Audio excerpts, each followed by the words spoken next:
All right, so we're going to be looking at something new today. This is something that's been an issue with just about every lift kit that I've done. If you remember, when you do a rear lift, you've got to rotate the axle pinion up or down in order to match the angle of the universal joint coming off the transfer case. Often people misunderstand and they think that they need to point the pinion up towards the transfer case.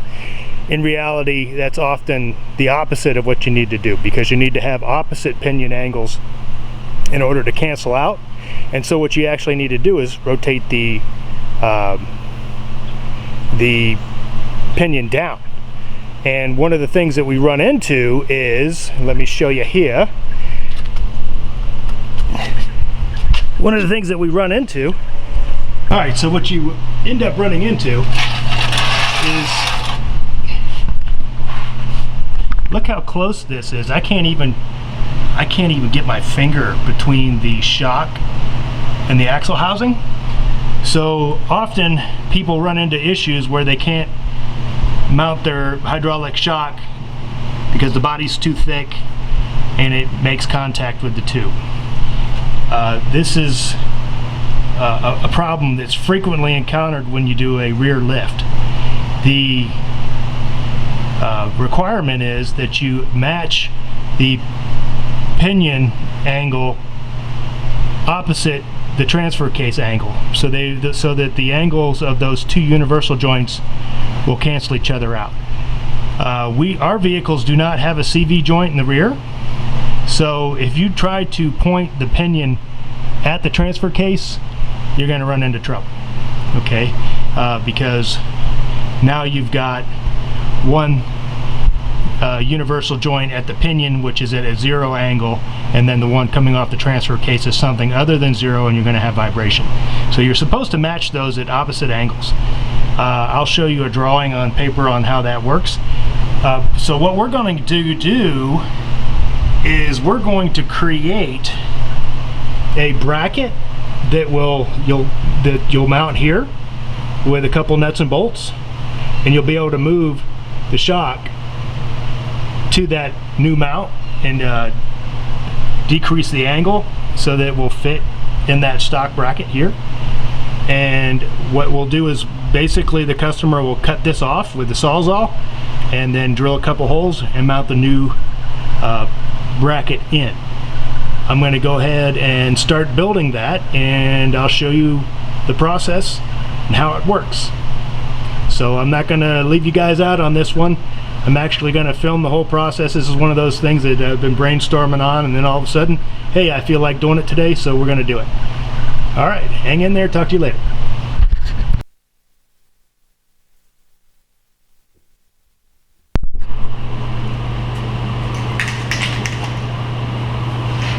All right, so what I like to do is I like to use,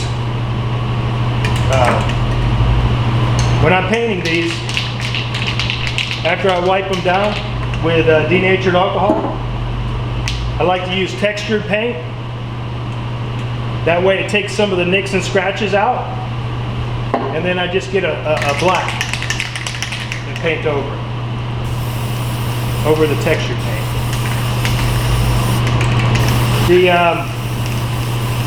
I'm sure that you've heard in the news, but one of the things that I want to, on Rocky's rant,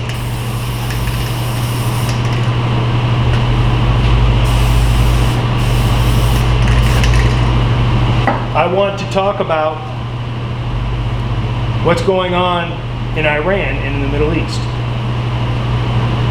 All the fake news is talking about how Trump is a bad guy for taking out the Iranian general Salman. The truth of the matter is, even the liberal pundits will agree, when they're getting ready to hammer Trump for authorizing the attack, the first thing they'll say is, oh, this guy's a horrible person. Yes, but oh my goodness, we should have never done this because now the Iranians are going to be mad at us. Well, the truth is that Iran has been at war with us basically since '79, since the revolution, right? If you remember, They overthrew the government, they overthrew the Shah, and they took our embassy and our embassy personnel for over a year. So basically, we've been at odds with them since that time. And Iran is one of the largest spreaders of terrorism and insurgency in the area. They are a Shiite group, and the Shiites are in opposition with the Sunnis. They're both Muslims, but they're two major factions. Iran and Syria are basically Shiite-controlled Muslim countries, and the rest are Sunni. You know, Turkey, Saudi, most of the others. One of the things that's unique is that Iraq has a Shia or Shiite majority, but they've always been governed by the minority Sunnis. So the bigger picture is, and fake news is not talking about this. You've actually got to go on the internet and do a little bit of thinking on your own. Because what I do is I listen to both sides, and then when one side contradicts the other, then I do a little bit of research and I find out what's going on. But if you do a little bit of research, you find out that the things that led up to this is that Iraq had a demonstration, and they were getting ready to overrun our embassy in Iraq. Well, Solomon was part of that group that was out there rallying outside the embassy. He had the power to call it off. He did call off the attack on the embassy. But he just as easily could have told the group to overrun the embassy. So he's got that influence. The other thing is that Iran and Solomon have been helping the United States and our allies to get rid of ISIS. Now, ISIS, I've got two things to say about ISIS, and this is a whole nother Rockies rant. ISIS is a Sunni terrorist group set to create a caliphate or a caliphate government within the Middle East. And ISIS came out of nowhere. Just so happened that Obama pulls our troops out, goes to a minimum group of forces in the area during the Arab Spring, and ISIS rises up. And guess what? If you look into it, you find out that ISIS was funded by Saudi and by Kuwait through the banks of Qatar. And what was one of the first things that President Trump did when he became president? He went to Saudi Arabia and he told Saudi, you've got to stop laundering money through Qatar. You've got to stop funding ISIS. Now, if hopefully your memory is good enough that you remember that was one of the first trips that he took, was to go to Saudi Arabia in the Middle East to stop that. Thing is, fake news won't even discuss it. So that's all I've got to say about ISIS, because there's a whole ISIS rant that I could go on that would be very enlightening, and all that information that I would use would be easily found on the internet, or you can actually go to some of the news forecasts when ISIS first rose up. Okay, enough about ISIS. So the bigger picture is that Iran is intentionally moving Shia into political positions in Iraq, because Iran helped get rid of ISIS out of Iraq and out of Syria. Salman has been putting his proxies in government in every town that he goes to. So what you saw with the U.S. Embassy in Iraq was actually Salman working with the local Iraqis, trying to rally the people to kick the United States out. to get the United States influence out of Iraq, because Iran wants that territory. So all the hoopla about the general being killed is minor in comparison to what the whole story is and what the true story is and what the true agenda is. And that is, Iran has its feet in Iraq, a majority Shia country, and they want to control it. So pay attention to the news. Get on the internet and look, because you're going to find fake news hollering about all these unimportant issues and narratives. However, if you're smart enough to pick up on little things, you'll be able to put the puzzle together, because there's going to be a lot of heat going on regarding Iran inside of Iraq. Turkey, Saudi Arabia, Egypt, they're majority Sunni, and they will not stand for letting Iran control Iraq. So there has to be a stabilizing force in there. I'm not saying it needs to be the United States, but this is how it's going to mount in the truck. This will be the frame, will go this way. This is the shock. Bolt will go through here and into the shock. This will bolt to the inside upper channel C on the frame, and this will bolt into the side of the frame. The problem is, this is 1, 2, 3, 4, 5 parts. It's too complex for me to make and sell it at a decent price. So I'm going to design something different, but I'm going to put this in right now because I need something to keep my shocks from bottoming out. But this is what I put together. It's triangulated. It's got a stress point. You know, the stresses are resisted here, down to here, and then back up to here. So that the mount is triangulated. I'm sure it's going to be strong enough to work. Ideally, you would want to take and put a truss across the frame. However, a frame truss would be too long, too expensive to ship. And then if I cut it into pieces so that it could be assembled and shipped easily, then it would be too complex, and those places where it would join together would be weaker. So I've got an idea of what I want to do in the future. This is just a temporary fix. And let me show you a new tool. This is what I bought so that I can make the rear replacement shock brackets that I want to make. This is a 20-ton harbor press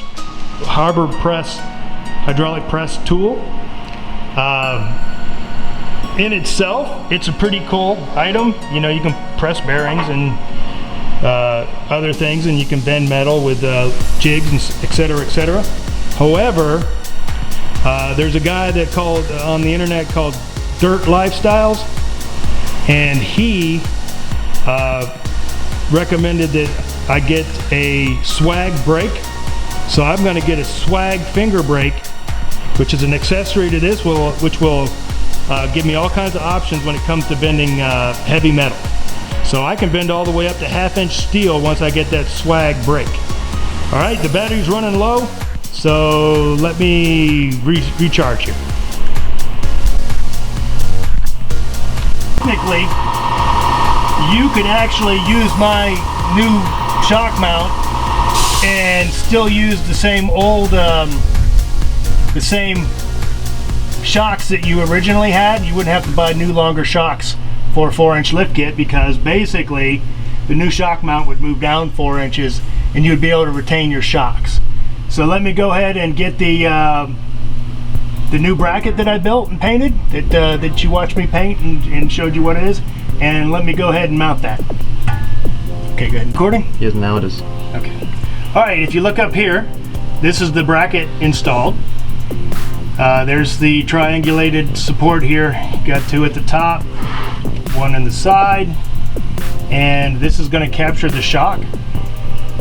By having it move back, it takes some of the angle out, and it allows the base of the shock to clear on the axle bracket. That's often a problem that you run into when you're lifting the rear of a full-size Jeep, is the rotation of the axle causes the shock to bind. So by using this bracket to move it back, it eliminates that. But as I discussed before, this is too complex to be a viable product. Ideally, if I was only going to build one, I would run this rod all the way across to make a cross member. That way it would pretty much support itself. However, that's restrictive when it comes to cost of shipping and handling. So what I'm going to do is I'm basically going to make an L bracket that comes off the old, and it will bolt in beside this with 4 bolts, and it'll have a similar mount just like the old one did. Now when it comes to cutting these mounts off, you definitely want to get Milwaukee torch blades. They are by far the best blades that I've come across. The Lennox blades are junk in comparison, and if you go to the no-name brand blades, they're even worse. So go ahead and invest a little bit of extra money on Milwaukee torch metal cutting blades. They're definitely worth it. So let's go ahead and mount this shock up, and you'll see basically how the whole system works together and what the desired effect is here. Okay.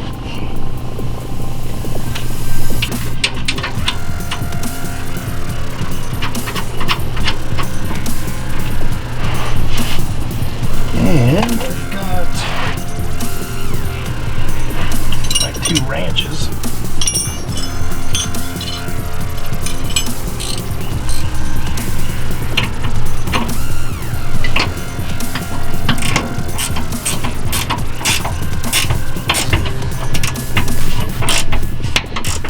There we go.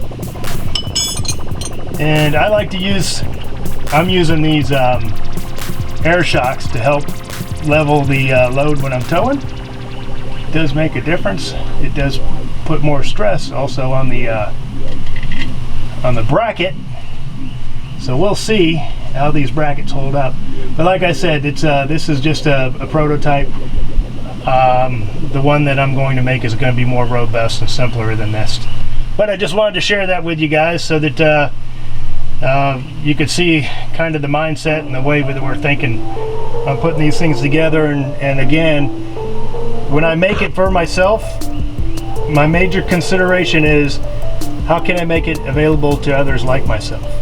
I don't want to make something just once when I can share it. So keep watching Rock Lawrence, vintageautoparts.com. Thanks, bye. Alright, so I've been hard at it, and I got that new tool in, that new Harbor Freight brake with the swag finger brake, and with that I've been able to build the rear shock mount, replacement rear shock mount that I was talking about. Okay, so basically it's a Z bracket with a new stud, and you can move it left or right. You can flip it upside or downside to adjust the position of where your shock's going to be. And let me get back out. Got zoom for some reason. All right, so that's where we're at, and it'll basically bolt in against the frame, the C channel, and then that raised part will go on that little box that you cut the old mount off of. So I'm happy with that. I really like this swag brake. I mean, I can bend all the way up to 1/2-inch brackets now, and that's crazy. I mean, considering the little bit of money that I've got into it. But I'm really happy with this. I'm going to go ahead and mount that up. This is going to be the actual production model, and it took me a little while to calculate the take up on the bends.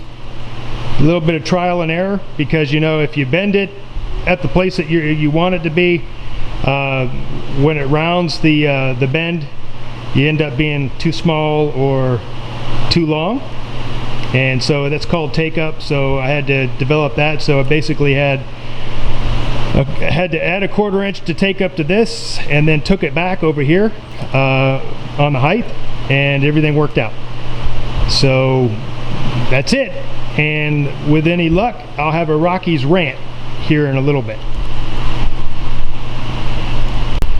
Okay, here's something else I've been kind of playing with. Basically trying to put together some team Slab 64 shirts. Every one of them is going to be unique. They're basically hand painted, and trying to get something together that works. We got who is Nalalito and is Rauto real. That's some of the things on there. Full-size Jeep, YouTube, the Slab. Let me know what you guys think of those in your comments on the website. So if I start putting these together, I may give them as gifts with certain purchases, or something that you can buy online. Thanks.